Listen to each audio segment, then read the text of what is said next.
We are just a few days away from Thanksgiving, and while the holidays can be a time of joy for many, a study from the National Alliance on Mental Illness found 64% of people with mental illness report holidays make their conditions worse.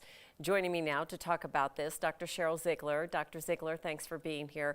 I can think of a few things, but you as a professional, tell us, why are the holidays triggering for many people with pre-existing mental illness?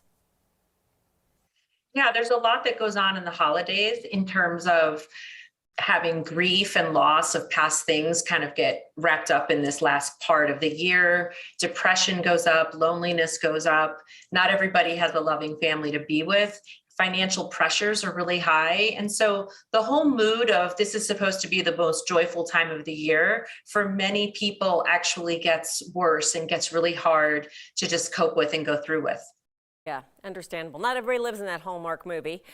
So college-age kids come home, many of them for the first time if they're freshmen. That's exciting, but it can also bring on some anxiety for parents and kids.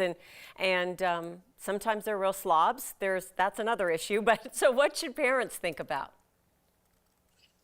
Yeah, so when we're thinking about mental health and stress management around the holidays, and then you think about a college student coming home, you really want to assess things like, what are people's expectations, right? They're going to come home, they're going to come with usually a ton of dirty laundry, very exhausted from finals, hungry and ravenous and wanting to eat everything in the house, and probably just feeling like they can sort of sleep all day and go out with their friends at night. So while siblings and parents might be waiting for them and hoping to spend all this great time, they may sleep half the day and then want to spend time with friends at night, which can cause a lot of stress.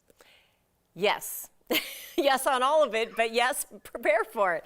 And then there are the other dynamics here. You have divorced households, and I think that's also hard on kids too. They want to please most of the time parents. I mean, how can we all just kind of get along and get through the holidays?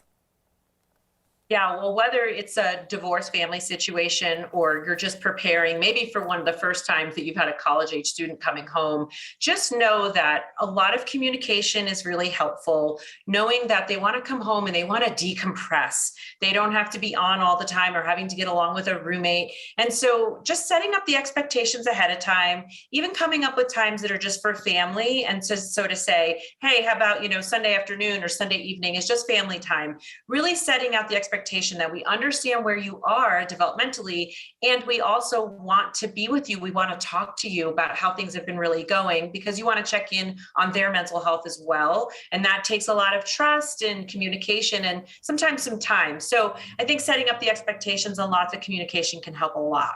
Yeah, growing up is not hard, and that's a big time in your life when you're really becoming full adulting. So we all need to give them a little grace, I think.